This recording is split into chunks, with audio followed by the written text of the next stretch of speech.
hard work and determination of our area athletes. This is The Score on WQAD News 8. Good evening and welcome to The Score Sunday. We enter the final week of April with plenty to talk about in the local world of sports. Coming up tonight, we'll catch up with the newest member of an elite club. Brock Harding becomes the third member of the Western Big Six to be named Mr. Basketball.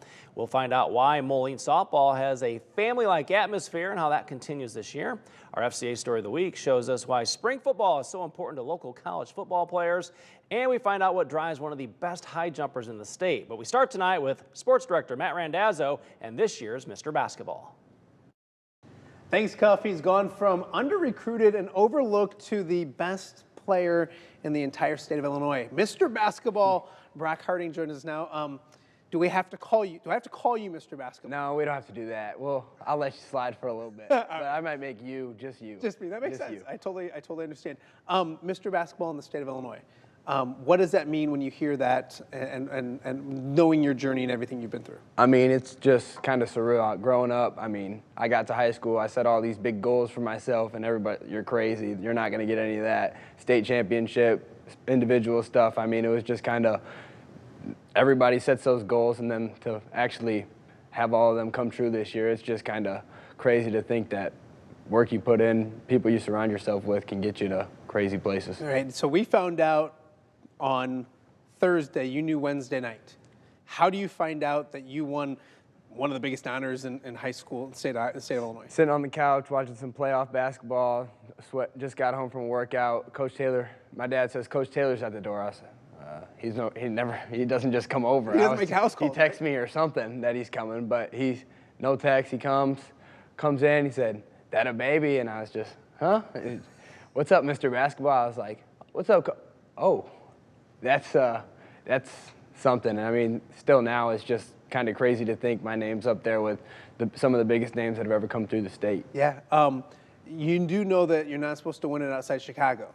I mean, it is a thing, and it makes it a little bit harder because our area doesn't get maybe the respect they deserve. Does it mean more knowing it is hard for a guy from this area or outside the Chicagoland area to win it? I mean, for sure. I saw today that there was 3 people from the Western Big Six in the boys' side, me, Chason, and Bruce Douglas from Quincy, and then Bree Beal won it obviously a couple years ago. But just to only have that many people get the award, it really just shows like what hard work can do. But I mean, when the community gets behind you, it's kind of just an awesome thing to be able to bring stuff like that back to the QC and show younger kids like, hey, we can do stuff too. You don't have to move. You don't have to do this, that. You can do stuff at home. You mentioned Chason. It seems like yesterday that he won it for us, but like I'm old now. So it was 2011. I don't know how much of Chason actually at Rock Island you remember because you're a young pup, but I know you know Chason. I know you've worked out with him and dope and all that kind of stuff. To be mentioned in that same breath, what does that mean to you? I mean, growing up, obviously I was young, so I don't remember too much. I just remember, like, we were going to the game. Oh, Chason plays tonight. We have to go watch. We have to see this. He babysat me a couple times when I was younger. Just a great guy, even more than a basketball. Hold on, he babysat you? Yeah. So Chason Randall's coming over to babysit? Yeah. How does that, do you get to play basketball with him, or like do you actually remember him babysitting? No, my parents told me he came over. He probably sat on the couch and we just ran around circles around. Phone, yeah, you would do, right? Well, money's money for him, but right? Yeah, just to be mentioned in the same sentence as him, it's just an incredible honor. Stuff that he's accomplished. It's just kind of awesome to have my name be up there with some of the greats from the QC. Yeah, I know it goes back as far as Bruce Douglas and Quincy, and I barely remember him. So, but it's an elite group, but they all have that common bond. I know getting to cover Chason, he's one of my favorite guys I've gotten to cover. The work ethic is always there. Kind of talk about that, because we mentioned at the top, you weren't supposed to do all this stuff. It wasn't by accident that you've gotten to this point. I mean, for sure. I'd say growing up, I always thought I worked hard. I mean, I knew that whenever I went out there, I'm just a competitive person. Like, if I'm doing something, I'm doing it to win or be the best at it. That's just kind of how I am, how I'm wired.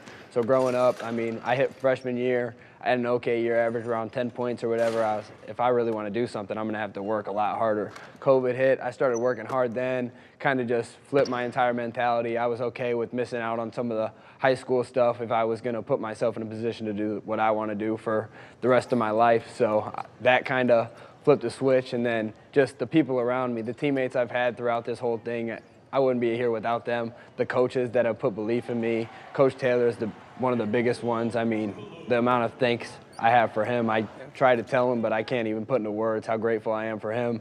Then my AAU coach, Gavin Sullivan, I mean, wouldn't be here without him. Other AAU teams, all the shoe circuit teams, they didn't want me. I wasn't 7 foot, I wasn't 6'3", I wasn't this, that, and he took me. Remember that we went undefeated my last year with him, and then just my family. I mean, my brother, growing up with him, battling in the backyard.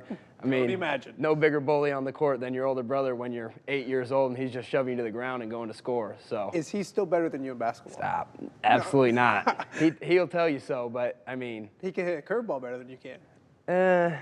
he's more of a fastball type of guy. All right, Yeah. All right. I used to hit the curve a little bit. You look at what you've accomplished, and if this is me, and I've had people telling me I can't do something for so long, and I do it, I'd be like, sit back and I'd relax and, chat a little bit. But you seem more motivated than ever. Kind of talk about that, because it almost just feeds you a little bit more for that next chapter, which is at the University of Iowa. I mean, you see all this stuff happen. We've got a state championship this year. We went undefeated in conference. I got Mr. Basketball. Like, this is all stuff that I've had that I wanted to do, and whether I thought it was going to happen or not, I knew this is what I wanted to do, so I knew the work that I would have to put into that. People told me what I'd have to do that, and to actually see it come true, that just shows you, like, hey, if I work harder than everybody else, if I do stuff that other people don't want to do, I can put myself in a position to do things that they're not going to be able to do in the future. A few weeks ago, you did a camp or an event that my sons went to, a couple of them went to, talking about hard work and how you got to where you're at. Why is that important to you? Why is it important to because there's a lot of people probably watching this, a lot of kids watching this right now. Why is that important to give back and to set a role model? I mean, I'd say a big thing, kids look at me like, oh, I mean, he's not very big, he's not this, he's not that. So, I mean,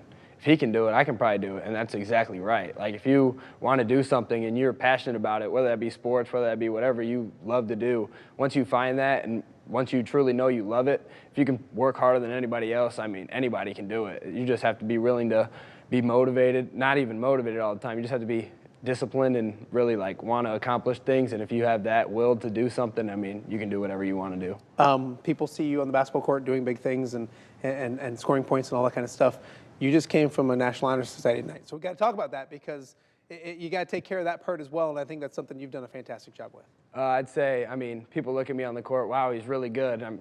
He probably coached through school, this and that, but that's never been an option with Shannon Harding at the house. You're gonna have A's on that report card, or you're not gonna be working out all the time. It's either you're gonna get grades first, and then you're gonna play basketball. So that's kind of always been how it's looked at in my household. So I've just kind of stuck with that throughout my entire high school career. Well, we appreciate you coming in. We appreciate everything you've done for us. Corey and I and Camille have enjoyed covering you for 4 years. We can't wait to continue to cover you 4 more years at the University of Iowa. Mr. Basketball himself, Brock Harding, we appreciate you. Thank you All guys. right, we have more with The Score Sunday coming up right after this. The Score continues on WQAD News 8.